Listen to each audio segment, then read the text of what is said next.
So I had this video all done, but I decided to add two other things that most people don't know where there's money just sitting there waiting.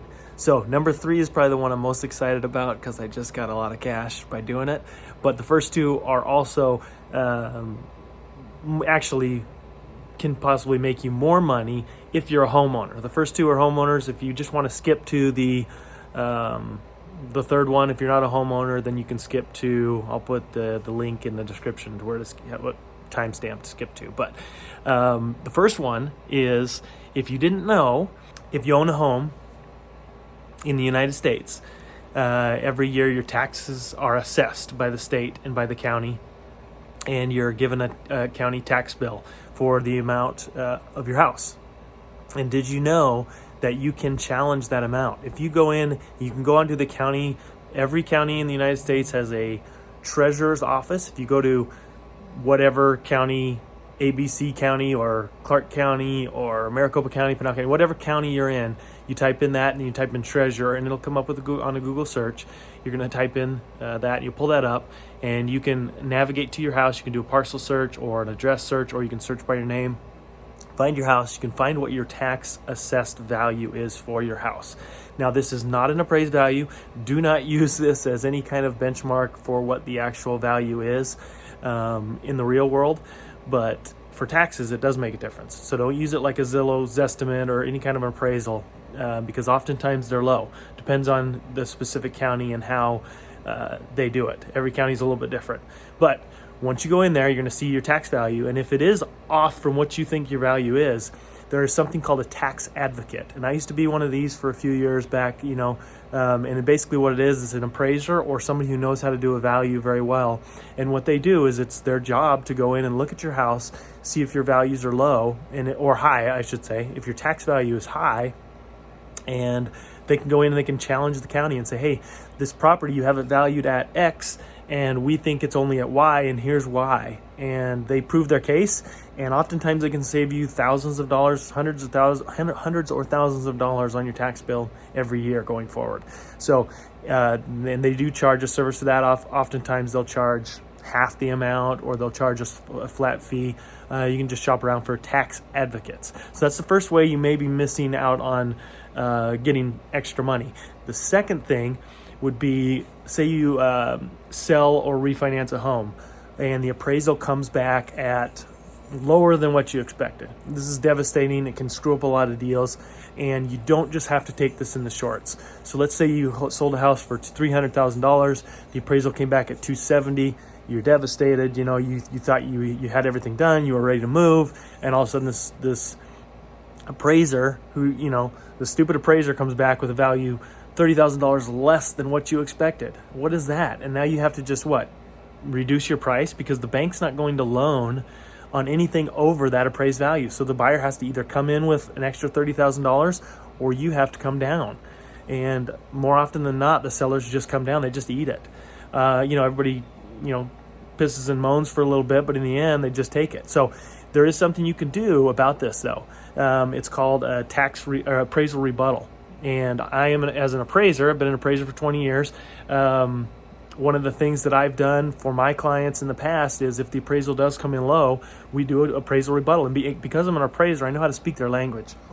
Most agents will just say, hey, this is way low. We know this is worth more, blah, blah, blah. Look at these homes that are listed in the area. And the appraiser just rolls his eyes, because you have to speak the appraiser's language. You don't want to back the appraiser in the corner. I'll go in depth on this particular item because I could spend probably an hour just on this alone. But the fact is, you can find an appraiser and you can pay them to rebuttal this appraisal or challenge this appraisal. And what they're going to do is they're going to go in there and say, hey, here's all the errors with your report, and here's what we pointed out, and we really think you need to reconsider this value. We want you to do a reconsideration of value on this.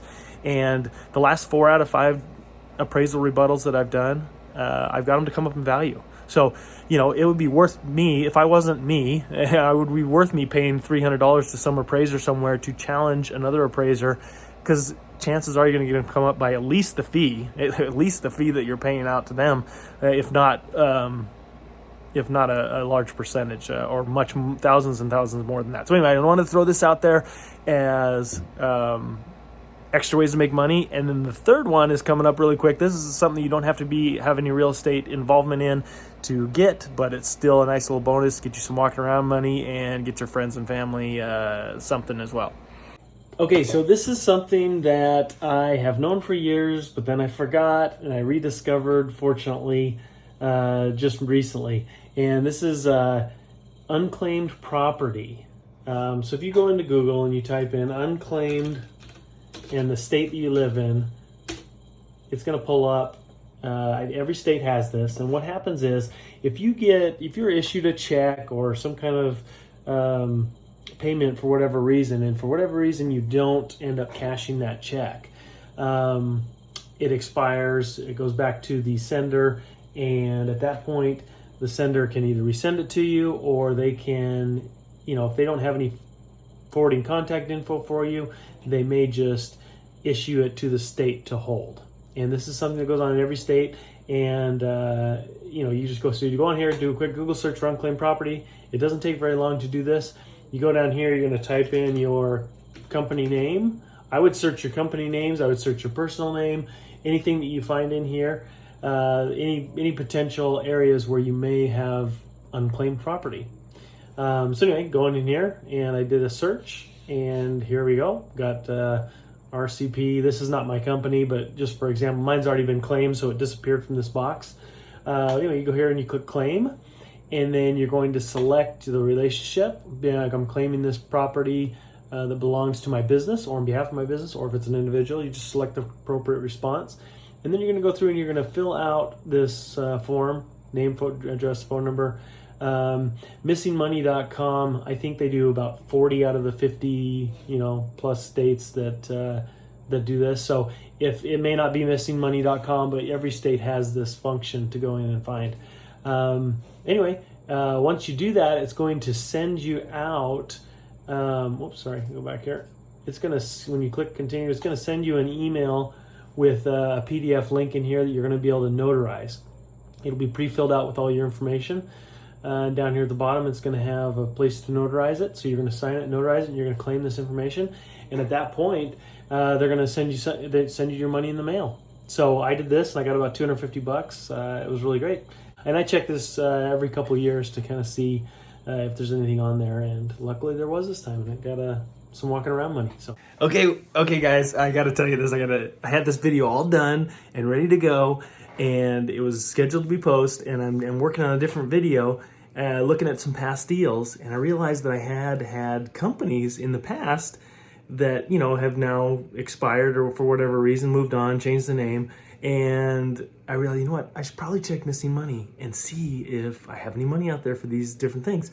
And again, I've been in multiple states with this, and so I went on there and sure enough, this old company that is now defunct that I totally had forgot I even had money in there. And so I was really excited. So don't just check your name, check any company you've ever had dealings with that was yours, of course.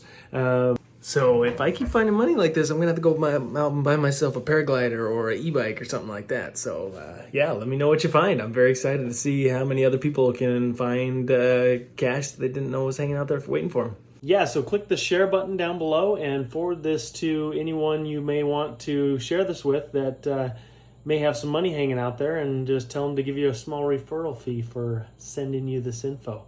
I hope you have a good day. Like and subscribe for future content.